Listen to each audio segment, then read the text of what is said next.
இன்னொரு புதன் தசை நடந்துட்டுருக்குன்னு வச்சுக்கோங்க. சனி திசையில் ரொம்ப சிரமப்பட்டிருப்பாங்க. அப்புறம் புதன் தசை வரல 17 வருஷத்தில் ஒரு 15 வருஷம் நல்லா இருந்துடுறாங்க. அப்படியே எல்லாத்தையும் எல்லா வளர்ச்சி வந்துட்டு அப்புறம் அதில் வந்து அந்த குரு புத்தி வரும்போது பார்த்திங்கன்னா கொஞ்சம் வாய் ஜாஸ்தியாக இருக்க ஆரம்பிக்கும். அப்புறம் அந்த சனி வரும்போது பார்த்திங்க அப்படின்னா உங்களுக்கு சனி நல்லா இல்லாத சூழ்நிலையில் இருந்துச்சு அப்படின்னா தெருவில் விட்ட மாதிரி எல்லாத்தையும் எவ்வளோ பெரிய பிஸ்னஸ் மேனாக இருந்தாலும் எல்லாம் லாஸ் ஆகி ஒரு கடனை கொடுத்துரும். இப்போ கேது அப்படிங்கிறது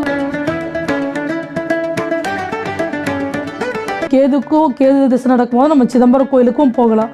அங்கே போகும்போது நம்ம உலகத்தோட பற்றற்ற மனநிலைமைக்கு வந்துட்டோம் அப்படின்னா பெரிய விஷயமா இல்லாமல் நம்ம பாதிச்சுட்டு ஓரளவுக்கு நம்ம கடந்து வந்துடலாம். இல்லை இயற்கை தான் கற்றுக் கொடுக்கும், இப்படி தலைகீழ தான் குதிப்பேன் அப்படின்னு சொல்லிட்டு எல்லாம் நம்ம என் பேரில் தான் இருக்கணும், நான் யாரையும் நம்ப மாட்டேன்னா அலர்ஜிஸ் வரும், ஸ்கின் இஷ்யூஸ் வரும், சுருக்கம் வரும். எப்படி சொல்கிறது, சில பேருக்கு பார்த்தீங்கன்னா இந்த பாம்பு மாதிரி தோல்லாம் இருக்கும் தெரியுங்களா, பாம்பு மாதிரி தோல்களாக வரும். இப்போ இந்த டைம் வந்து டயக்னோசிஸ் பண்ணக்கூடாது. இந்த கேது திசையில் வந்து டயக்னோசிஸ் பண்ணோம் அப்படின்னா கேது திசை யார் தாண்டி வராங்களோ அவங்கள மாதிரி ஒரு சிறந்த ஞானியும் வைராகியத்தை கொடுக்கும். இப்படி தான் வாழணும் அப்படின்னு வைராகியத்தை கொடுக்கும், சுயமரியாதை கற்றுக் கொடுக்கும். யாரும் நம்மளுக்கு ஹெல்ப்புக்கு கிடையாது. நம்ம மனசு நம்ம ஸ்ட்ராங்காக வச்சுக்கிட்டு விதியை மதியால் விளையாடலான்னு சொல்லுவாங்க. மதிங்கிறது சந்திரங்கிறது நம்ம மனசு. அதை ஸ்ட்ராங்காக வச்சுக்கிட்டு எந்த ஒரு சுச்சுவேஷன் வந்தாலும் ஒரு திசை வருது அப்படின்னா நம்ம கடன் வாங்காமல் விட்டுறணும். இருக்கிறத வச்சுட்டு நம்ம பண்ணணும். வீட்டில் இருக்கிற லேடிஸ் கையில் ஒப்படைச்சிடணும். இப்போ அதை எப்படி பார்த்தீங்கன்னாலும் பெண்கள்கிட்ட ஒரு சரண்டர் இருப்பேன். எந்த பெண்ணும் வந்து தான் குடும்பம் கெட்டு போகணும்னு நினைக்கவே மாட்டாங்க.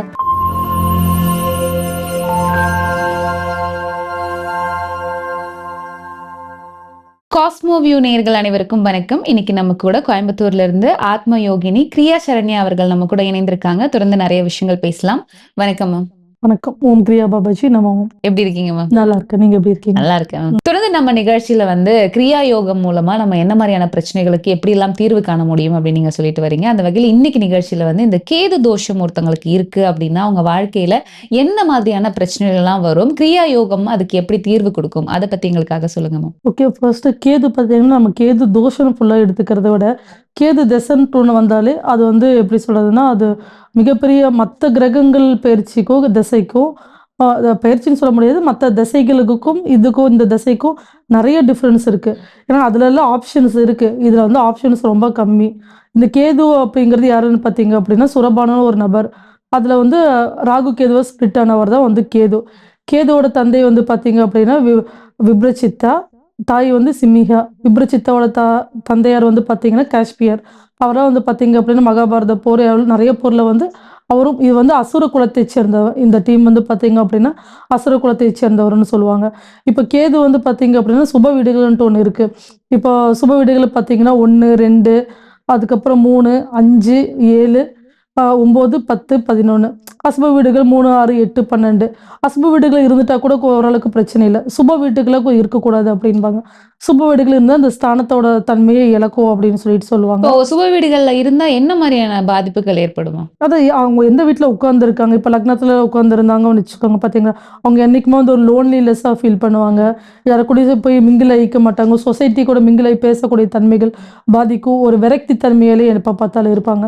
இப்போ இது வந்து எப்படி இயங்கும் அப்படின்னு சொல்லிட்டு பார்த்தீங்க அப்படின்னா 2 டைப்பாக இருக்குது. புராண கதைகளை ஜோதிட ரீதியாகவும் நம்ம பேசலாம், இல்லை வந்து ஜோதிடமே இல்லை அப்படின்னு சொல்கிறவங்களுக்கு சயின்ஸ் ரீதியாகவும் இது வந்து பண்ணலாம். இப்போ புராண ரீதிகளில் ஜோதிடத்து மூலிமா சொல்லணும் அப்படின்னு சொல்லி பார்த்தீங்கன்னா இது மேக்ஸிமம் எல்லாத்துக்கும் தெரிஞ்ச கதை தான். பட் இருந்தாலும் ஒரு சின்ன ஒரு ஹிண்ட்டுக்காக சொல்கிறேன்.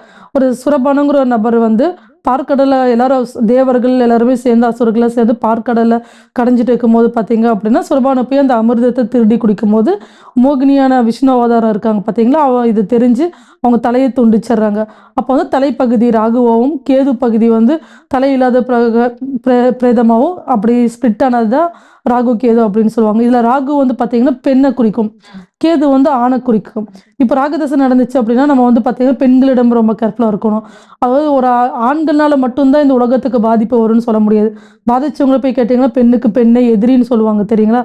அதுக்கு இதான் ஃபார்முலா. ராகதசை நடக்குது, இப்போ ஒரு பொண்ணுக்கே நடக்குது அப்படின்னா இன்னொரு பொண்ணால் பார்த்தீங்கன்னா இப்போ நீ லவ் பண்ணு, நீ பார்த்துக்கலாம் அப்படின்னு சொல்லிட்டு ஒரு வீட்டுக்கு தப்பான ஒரு விஷயத்துக்கு தைரியம் கொடுப்பாங்க. லைஃப் இப்போ நம்ம அனுபவிக்காம எப்போ அனுபவிக்கிறது அப்படிங்கிற ஒரு மாதிரி விஷயம் சொல்லுவாங்க. கேது அப்படிங்கிறது ஆண். அப்போ ஆண்களால் அந்த டைம் பிரச்சனை வரும். இந்த மாதிரி இருக்கும்போது தான் பார்த்தீங்க அப்படின்னா ராகு ஜோதிட ரீதியாக பார்த்தீங்கன்னா கேது தசை அப்படிங்கிறது வந்து 120 வருஷம் மனுஷனோட சுழற்சி மொத்தமாகவே. அதாவது ஒவ்வொரு திசையோட எண்ணிக்கை கூடினோம்னா மொத்தமாக 120 வரும். 100ங்கிறது முழுமையான ஆயுசு கிடையாது. இன்னைக்கு ஒரு ஜப்பானையோ சைனாலேயோ 105 வரைக்கும் வாழ்ந்தாங்க, 110 வாழ்ந்தாங்கன்னா அது வந்து ஒரு பெரிய விஷயமே கிடையாது. ஏன்னா நம்ம நாட்டில் மட்டும்தான் சில விஷயங்களை வந்து ஆராய்ச்சிக்குரியதாகவே இருக்கும். அவங்கள பார்த்தீங்கன்னா முறையான சுவாச பயிற்சி அந்த மாதிரி ஒரு விஷயங்களை எடுத்து பார்த்தீங்க அப்படின்னா எல்லாமே ட்ராவல் பண்ணுவாங்க. ஸோ இது வந்து ஜோதிட ரீதியாக சொல்லணும்.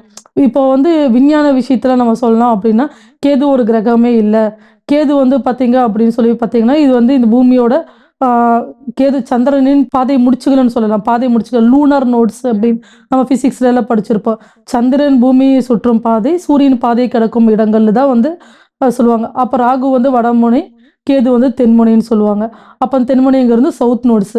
சவுத் நோட்ஸ்னா என்ன அப்படின்னா கேது சவுத் நோட்னா டிசெண்டிங் ஆர்டர். அசெண்டிங் ஆர்டர்னா கீழிருந்து மேலே வளர்ச்சி. இப்போ ராகு போல கொடுப்பார் இல்லை, கேது போல கெடுப்பார் இல்லை. ராகுல வந்து ஃபர்ஸ்ட் 8 வருஷம் கொடுத்துருச்சுன்னா போகும்போது எடுத்துட்டு போயிடும்.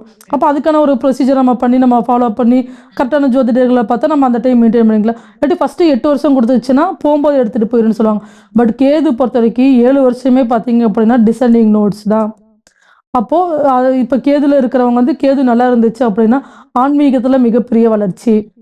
இப்போ நிறைய சித்தர்கள்லாம் இருக்காங்க. இப்போ இது கேதோட வேலை என்னன்னா நம்ம இந்த உலக வாழ்க்கையிலேருந்து ஒரு பற்றற்ற மனநிலை, மாயை விஷயத்துலேருந்து விடுபடுதல், தன்னைத்தானே என்ன அப்படிங்கிறது புரிய வைக்கிறது, ஒரு உலகத்தில் மிகப்பெரிய ஒரு பாடத்தை கற்றுக் கொடுத்து ஒரு ஞானத்தை கற்றுக் கொடுத்து அதுக்கப்புறம் வர வந்து சுக்கிர தசை நல்லாயிருக்கும். கேதுக்கு அப்புறம் வரும். இப்போ ஒரு மனிதர் பார்த்தீங்க அப்படின்னா ஒரு புதன் தசை நடந்துட்டுருக்குன்னு வச்சுக்கோங்க. சனி தசையில் ரொம்ப சிரமப்பட்டிருப்பாங்க. அப்புறம் புதன் தசை வரல 17 வருஷத்தில் ஒரு 15 வருஷம் நல்லா இருந்துடுறாங்க. அப்படியே எல்லாத்தையும் எல்லா வளர்ச்சி வந்துட்டு அப்புறம் அதில் வந்து அந்த குரு புத்தி வரும்போது பார்த்தீங்கன்னா கொஞ்சம் வாய் ஜாஸ்தியாக இருக்க ஆரம்பிக்கும். அப்புறம் அந்த சனி வரும்போது பார்த்தீங்க அப்படின்னா உங்களுக்கு சனி நல்லா இல்லாத சூழ்நிலையில் இருந்துச்சு அப்படின்னா தெருவில் விட்ட மாதிரி எல்லாத்தையும் எவ்வளோ பெரிய பிஸ்னஸ் மேனாக இருந்தாலும் எல்லாம் லாஸ் ஆகி ஒரு கடனை கொடுத்துரும். இப்போ கேது அப்படிங்கிறது வராதுக்கு முன்னாடி இப்போ நான் என்ன மற்ற இதில் நான் சொல்லுவேன் தெரியுங்களா, மேஷத்தில் சனி வராதுக்கு முன்னாடி ஒரு இம்ப்ளிமெண்ட் ஆகிரும். அப்படி எந்த விஷயம் இருந்தாலும் ஃபஸ்ட்டு இம்ப்ளிமெண்ட் ஆகிரும். அப்போ கேது என்ட்ரு ஆகிறதுக்கு முன்னாடியே அந்த அவங்களை வந்து பார்த்தீங்கன்னா அப்படின்னா எல்லாத்துலேயும் சொத்து பத்து எந்த விஷயமா இருந்தாலும் எப்படி வாழ்ந்த மனுஷன், அதாவது எப்படி சொல்லுவாங்க அரசனும் ஆண்டியாவான்னு சொல்லுவாங்க தெரியுங்களா, அது வந்து கேது தசை அப்படிங்கிற ஒரு விஷயந்தான். அப்போ கஷ்டப்பட்டு தொழில முடக்கம், தொழில பிரச்சனை, இல்லாட்டி தொழில கேதுவே பிரச்சனையை உருவாக்கும். ஒரு தப்பான இன்வெஸ்டர்ஸை கூட்டிகிட்டு வந்து காட்டும். ஏன் நான் நட்டப்படுத்தணுன்ட்டு ஒன்று இருக்குல்ல, அதாவது உயிரோட மட்டும் விட்டுருவாரு. தலையில்லாமல் நம்ம எப்படி தலையில்லாமல் இப்போ எப்படி சுற்றினா எப்படி இஷ்டத்துக்கு சுற்றுவோம் அந்த மாதிரி வந்து அப்போ வந்து என்ன பண்ணணும் அப்படின்னா கேது தசை வர்றதுக்கு முன்னாடியே இப்போ என் பேரில் ஒரு பிஸ்னஸ் ஓடிட்டு இருந்துச்சு, எனக்கு கேது தசை வருது அப்படின்னா என் ஃபேமிலியில் யாராச்சும் பேரை நான் சொத்து எழுதி வச்சிடணும், இன்வெஸ்ட்மெண்ட் பண்ணி வச்சிடணும். அன்றைக்கி வந்து நம்ம வந்து நில்லாக இருக்கணும். இப்போ இந்த கேது தசைக்கும் சிதம்பரத்துக்கும் வந்து ஒரு கனெக்ட் இருக்குது. சிதம்பரம் நடராஜர் கோயில் கனெக்ட் இருக்குன்னா இருக்குது. சிதம்பரம் சிந்தனை அறிவு, அம்பரம் அப்படின்னா அறிவின் ஆகாயம் தான் வந்து சிதம்பரம்னு சொல்லுவாங்க. சிதம்பரம் கோயிலோட ரகசியம் என்ன, வெற்றிடம். அதை வெற்றிடம், அதை நம்ம மனசுல ஒண்ணுமே இல்லை. சிதம்பரம் ரகசியம் எல்லாரும் நினைச்சிருப்பாங்க பெரிய விஷயம் அது அப்படின்னு, ஏதோ இருக்கு. எதுவுமே இல்லை. அந்த கோபுரத்தோட அமைப்பு பார்த்தீங்க அப்படின்னா ஒரு மனுஷனோட மூச்சு சுவாசம் வந்து 23,400 ஒரு நார்மலைஸ்டாக ஒரு தியானத்தில் இருக்கிறவங்க அதுதான். அப்போ ஒரு நிமிஷத்துக்கு வந்து 15லேருந்து 20 இருக்குல்ல. இப்போ நார்மல் பீப்புள்ஸை போய் பார்த்தீங்க அப்படின்னா 30 இருக்கும். இது ஸ்டேபிள் பண்ணி அந்த 23,400 ஆணிகள் வந்து கோபுரத்தில் அடிச்சிருக்கும். 9 துவாரங்கள் இருக்கும் நம்ம அந்த சின்ன சின்ன கலசத்தோட. அப்போ அந்த கோபுரத்தோட அமைப்பே என்ன, உடல் உயிர் ஆன்மா. அந்த கோபுரத்தோட அமைப்பு பார்த்தீங்கன்னா உடல் உயிர் ஆன்மா. உள் நடனம்னு சொல்லுவாங்க. வெளியே இருக்கிற விஷயங்களை விட உள் நடனம். இந்த தியானத்தில் நம்ம பண்ணும்போது உள் நடனத்தை நம்ம புரிஞ்சுக்குவோம், இந்த உலகம் எதை இயக்குது அப்படின்னு. அப்போ உங்களுக்கு எவ்வளோ பெரிய விஷயம் பாதிப்பு வந்தாலும் நீங்கள் உங்களுக்கு பாதிப்பே ஏற்படாது. ஸோ கேது திசை நடக்கும்போது நம்ம சிதம்பரம் கோயிலுக்கும் போகலாம். அங்கே போகும்போது நம்ம உலகத்தோட பற்றற்ற மனநிலைமைக்கு வந்துட்டோம் அப்படின்னா பெரிய விஷயமா இல்லாமல் நம்ம பாதிச்சுட்டு ஓரளவுக்கு நம்ம கடந்து வந்துடலாம். இல்லை இயற்கை தான் கற்றுக் கொடுக்கும், இப்படி தலைகளை தான் குதிப்பேன் அப்படின்னு சொல்லிட்டு எல்லாம் நம்ம என் பேரில் தான் இருக்கணும், நான் யாரையும் நம்ப மாட்டேன்னா கடைசியில் நம்ம குடும்பத்தில் அது யாருக்குமே பயனில்லாத பொருளாக போய் அந்த கேது தசை வரும்போது நம்மளுக்கு ரொம்ப விஷயத்துக்கு நம்ம பாதிச்சிடும். இதில் கேது தசையில் நம்மளுக்கு வந்து உடம்பு ப்ராப்ளம்லாம் வரும். ஸோ அலர்ஜி, என்ன மாதிரி பிரச்சனைகள் வர வாய்ப்பு இருக்கு? அலர்ஜிஸ் வரும், ஸ்கின் இஷ்யூஸ் வரும், சுருக்கம் வரும். எப்படி சொல்கிறது, சில பேருக்கு பார்த்தீங்க இந்த பாம்பு மாதிரி தோல்லாம் இருக்கும் தெரியுங்களா, பாம்பு மாதிரி தோல்களாக வரும். இப்போ இந்த டைம் வந்து டயக்னிசிஸ் பண்ணக்கூடாது. இந்த கேது திசையில் வந்து டயக்னிசிஸ் பண்ணோம் அப்படின்னா உடம்பே தோல் ரீதியா வந்து ரொம்ப ரீதியா பாதிச்சிரும். ஓகே. ஆமா. அப்ப இந்த டைம் வந்து பார்த்தீங்கன்னா, ஒரு நல்ல டெர்மடாலஜிஸ்ட்ட நம்ம கன்சல்ட் பண்ணணும். சுயமா மருந்து எடுத்துக்க கூடாது. இந்த மாரி விஷயங்கள் எல்லாமே நம்ம இருக்கும். இந்த டைம் வந்து நம்ம கேதுனா கெமிக்கல் ப்ராடக்ட்ஸ் நம்ம யூஸ் பண்ணக்கூடாது. அது நம்ம ஸ்கின் அலர்ஜிய குடுத்துரும். சில பேத்துக்கு பார்த்தீங்கன்னா, நெறைய ரேஷஸ் மாரி வந்துரும். நான் இந்த ப்ராடக்ட் யூஸ் பண்ணி தான் பண்ணேன். கேது தசை இப்போ குட்டி சுக்கிரன்னு சொல்லுவாங்க. பொறக்கும்போது சுக்கிர தசை. அவங்களுக்கெல்லாம் வந்து 7 வருஷம் கேது தசை வருமானா வராது. பட் கேது புத்தின்ட்டு 1 வருஷமாச்சும் வரும். எனக்கு 1 வருஷமா இந்த ஸ்கின் கிரீம் ப்ராடக்ட் யூஸ் பண்ணேன் அப்படின்னு அந்த கம்பெனிக்காரங்க மேல கேஸ் போடுவாங்க. அதெல்லாம் அப்ப எத்தனையோ பேர் யூஸ் பண்றாங்க. அவங்கள போய் பாதிக்குமானா பாதிக்காது. இப்ப இந்த டைம் டெர்மடாலஜி யூஸ் பண்ணணும். கெமிக்கல் இது யூஸ் பண்ணக்கூடாது. ஆயில் பாத் நம்ம டியூஸ்டேவும், சாட்டர்டேவும் ஆயில் பாத் எடுத்துக்கணும். நம்மளுக்கு சித்தர்கள் வழிபாடு இந்த டைம் நம்மளுக்கு ரொம்ப யூஸ்ஃபுல்லா இருக்கும். ஏன்னா கேது அப்ப பார்த்தீங்கன்னா, நம்ம ரொம்ப நெகட்டிவ் ஆரால இருப்போம் நம்ம. ஓகே. எந்த சித்தரை வழிபடணுமா? அது நமக்கு இது பிரபஞ்சம் காட்டும். இப்போ ஒவ்வொருத்தவங்களுக்கும் ஒவ்வொன்னு இருக்கும். எல்லாத்துக்கும் எல்லாரும் போய் கும்பிடுவாங்க. சில பேர் வந்து ஷீரடி சாய்பாபா இருக்கும். சில பேத்துக்கு மகாவதார் பாபாஜி இருக்கும். ராகவேந்திரா இருக்கும். அது நம்ம பிரபஞ்சத்திட்ட கேட்கணும். எனக்கு ஏதாச்சும் ஒரு வழிகாட்டுதல் குடு அப்படிங்கிறது. ஸோ இதுல வந்து என்ன அந்த மாரல் ஆஃப் த ஸ்டோரி இந்த விஜய் சொன்ன மாரி சொன்னோம்னா, பற்றற்ற மனநிலை கொண்டு வரதான் இந்த கேதுவோட வேலை. கேது திசை யார் தாண்டி வராங்களோ, அவங்கள மாரி ஒரு சிறந்த ஞானியும், வைராகியத்த குடுக்கும். இப்படிதான் வாழணும் அப்படின்னு வைராகியத்தை கொடுக்கும். சுயமரியாதை கத்துக் கொடுக்கும். யாரும் நம்மளுக்கு ஹெல்ப்புக்கு கிடையவே கிடையாது. நம்ம மனசு நம்ம ஸ்ட்ராங்கா வச்சுக்கிட்டு, விதிய மதியால விழலான்னு சொல்லுவாங்க. மதிங்கிறது சந்திரன், சந்திரங்கிறது நம்ம மனசு. அதை ஸ்ட்ராங்கா வச்சுக்கிட்டு எந்த ஒரு சிச்சுவேஷன் வந்தாலும் நின்னு நிதானமா பொறுமையா நம்ம வேலை பார்த்தோம் அப்படின்னு சொல்லும்போது, எல்லா திசைகளும் கடந்து வரலாம். ஃபாரினர்ஸ் எல்லாமே இருக்காங்க, பிடிக்கிறாங்க அப்படின்னா, அவங்க வந்து எந்த சாமி கும்பிடாட்டினாலும் அவங்களாம் ஏன் ஓரளவுக்கு நல்லா இருக்காங்க அப்படின்னா, நம்ம ஏன் நம்ம சித்தர்களா பாதி பேர் வந்து கிளம்பி போய் அந்த சைனா அந்த மாதிரிலாம் இருந்தாங்க அப்படின்னா, நம்ம ஆளுங்களுக்கு சந்தேகம். எதை எடுத்தாலும் சந்தேகம். இருக்குன்னு சொல்லுவாங்க, இல்லைன்பாங்க. இருக்கு, இல்ல. இதில ஆராய்ச்சி பண்ணியே வழக்கை தொலைச்சுறாங்க. அவங்களும் அக்செப்டன்ஸு. இது இருக்கு. அவங்களுக்கு யோகா, மெடிடேஷன் அப்படிலாம் பண்ணும்பொழுது, உள்ளுக்கு ஒரு மைண்டு குறிப்பிட்ட டைம் தான் வேலை செய்வாங்க. அவங்களுக்கு தேவையான சோர்ஸஸ எடுத்துக்கிறாங்க. ஸோ நம்ம ஆளுங்க மட்டும் தான் இப்போ மகாவதார் பாபாஜி இருக்காருன்னா, பாபாஜி அப்படின்னு சொல்லும்போது எல்லாரும் வடநாட்டு சாமி தான். ஆனா அவர் இயற்பெயர் வந்து நாகராஜ். பரங்கிப்பேட்டையில தான் பிறந்தாரு. அவரு சில மனிதர்களால் கடத்தப்பட்டு போய் அந்த சித்த நிலையில அடைஞ்சு, அங்க உட்கார்ந்து தியானம் பண்ணதுனால, அங்க இருக்கனால அவர் வந்து வடநாட்டு சாமி கிடையாது.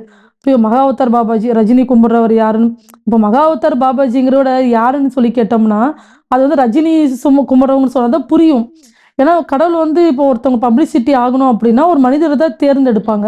அப்படி தேர்ந்தெடுத்தவர் தான் ரஜினிகாந்த் அப்படின்னு சொல்லலாம். இந்த ஸ்டீவ் ஜாப்ஸ் ஆப்பிள் ஓனர் அவரும் நமக்கு இனிஷியேஷன் வாங்கியிருக்காரு. கோலி அந்த மாரி நெறையா பிரபலங்களும் கிரியா யோகத்து மூலியமா இனிஷியேஷன் வாங்குனவங்களா அவங்க உயர்ந்த நிலையில இருக்காங்க. ஓகே. குறிப்பா நீங்க இந்த ரஜினிகாந்த் சொன்னதுனால நான் கேட்கிறேன். அவர் எப்பவுமே முத்திரையில இருக்கிறதா வந்து நெறைய பேர் வந்து சொல்றது உண்டு. அது என்ன முத்திரை? அது எதற்காக செய்யப்படுறது? இப்ப இது வந்து கடவுள் நம்ம இந்த 2 முத்திரையும் நானும் கடவுளும் என்னைக்குமே ஒண்ணுதான் அப்படின்னு சொல்லிட்டு அந்த ஒரு விஷயத்துக்கு ஒவ்வொரு விஷயத்துக்கு ஒவ்வொரு இது இருக்கும். இது வந்து பந்தத்தை குறிக்கும்னு சொல்லுவாங்க. இப்ப கல்யாணம் பண்ணும்போது நம்ம பந்தத்துக்காக இப்படி பிடிச்சுதானே அக்னியை நம்ம சுத்தி வரோம் அப்படின்பாங்க. இது மோதிரம் போடுற விரல், இது ஆசைக்கான விரல்னு சொல்லுவாங்க. இது ஆணவ விரல்னு சொல்லுவாங்க. இந்த விரல் வந்து இந்த விரல் வந்து கடவுள் அப்படின்பாங்க. இது 2யும் இணைச்சிருக்கும் போது நானும் கடவுளும் என்னைக்கும் என் கூடயே இருப்பாரு. ஒவ்வொருத்தவங்க ஒவ்வொரு கருத்து சொல்லுவாங்க. ஒவ்வொரு மீனிங் கண்டுபிடிச்சிருப்பாங்க. பட் பேசிக்கா இது வந்து ஓரளவுக்கு வந்து அக்செப்டபிளான மீனிங் தான். புராணம் அப்படிங்கிறது பார்த்தீங்க அப்படின்னா, எல்லாத்துக்குமே எல்லாமே சொல்லிக் குடுத்து வந்தது. இப்ப நம்ம வீட்ல என்ன சாமி கும்பிடுறோம், என்ன விஷயத்த ஃபாலோ பண்றோம் அப்படின்னா, முன்னோர்கள் சொன்னது. யாரும் போய் தானா போய் ஆராய்ச்சி பண்ண போறதில்ல. தனியா போய் புக் எழுத போறது கிடையாது. அப்படின்னு இருக்கும்போது அப்படி இருக்கும்போது நானும் கடவுளும் ஒண்ணு. நம்ம எப்படி யோசிக்கிறோமோ, நம்ம நல்லதா யோசிச்சோம்னா தான் மத்தவங்க செய்ற தப்போ, எந்த விஷயமோ நம்மளுக்கு நல்லதா தெரியும். நம்ம கண்ல 1000 தப்ப வச்சுட்டு பார்க்கறது பூரா தப்புன்னு நம்ம சொல்ல முடியாது. அதுக்காக தான் நல்லதே யோசிங்க, நல்லதே சிந்திங்க அப்படின்னு சொல்லிட்டு சொல்றது. அதனால மூச்சு விஷயம் கரெக்ட்டா டைம் நைட்ல ஏன் தூங்கணும் அப்படின்னா, நம்ம முழிச்சுட்டே இருக்கும்போது நெறைய மூச்சுகள் நம்ம யூஸ் பண்ணுவோம். பட் கரெக்ட்டா நைட்ல மட்டும் தான் அது கரெக்ட்டா சப்டில் எனர்ஜி எதுவும் பாதிக்காம நல்லபடியா இருக்கும். ஸோ அந்த கரெக்ட் டைமுக்கு தூங்கும்போது நம்மளுக்கு நெறைய விஷயங்கள் இருக்கும். ஏதாச்சும் ஒரு தசை வந்துச்சு அப்படின்னு சொன்னா, இப்ப சனி தசையே வந்துச்சு, மூஞ்சில கருப்பு விழுந்துருச்சு அப்படின்னு சொல்லுவாங்க. கருப்பு எதுக்காக விழுது? நைட்டு தூங்காம இருந்துச்சுன்னா பிளட் கெட்டு போயிரும். ஃபேஸுங்கிற பகுதி அது சீக்கிரம் உங்களுக்கு வந்து அது உங்களுக்கு அதோட பிரதிபலிப்பு இருக்கும். அதனால லைஃப்ல money plan, time plan, health plan, லைஃபே வந்து ஒரு இன்சூரன்ஸ் மாதிரி தான். ஒரு தசை வருது அப்படின்னா நம்ம கடன் வாங்காம விட்டுறணும். இருக்கிறத வச்சுட்டு நம்ம பண்ணணும். வீட்ல இருக்கிற லேடீஸ் கையில ஒப்படைச்சிடணும். இப்ப அத எப்படி பார்த்தீங்கன்னாலும் பெண்கள் கிட்ட ஒரு சரண்டர் எந்த பெண்ணும் வந்து தான் குடும்பம் கெட்டு போணும்னு நினைக்கவே மாட்டாங்க. இந்த ஜென்ஸ் மாதிரி 10 வருஷம் 20 வருஷம் கழிச்சு புரிஞ்சுக்கிற லேடீஸ்லாம் இல்ல. லேடீஸ் பொறுத்தவரைக்கும் எவ்வளோ ஃப்ரெண்ட்ஸு எவ்வளோ குடும்பம் இருந்தாலும் தான் குடும்பம்னு சொல்லி வந்துட்டாங்கன்னா, அதுதான் ஒரு பெரிய விஷயமா தெரியும். இத ஜென்ஸ புரிஞ்சுட்டு ஸ்டார்ட்டிங்ல போயிட்டாங்கன்னா, அவங்களும் கடன் விஷயத்துக்கு போக மாட்டாங்க. ஓகே. ஸோ இன்னைக்கு நிகழ்ச்சியில இந்த கேது தோஷம், இல்ல கேது தசாபுத்தி வரும்போது என்ன மாதிரியான பிரச்சனைகள் ஏற்படும்? அது எதனால ஏற்படுது? கிரியா யோகம் அதுக்கு எப்படி தீர்வு கொடுக்குது? அப்படிங்கிறத பத்தி நெறைய விஷயம் எங்களுக்காக சொன்னீங்க. ரொம்ப நன்றிம்மா. எல்லா உயிரும் இன்புற்று வாழ்க. ஓம் கிரியா பாபாஜி நமோ.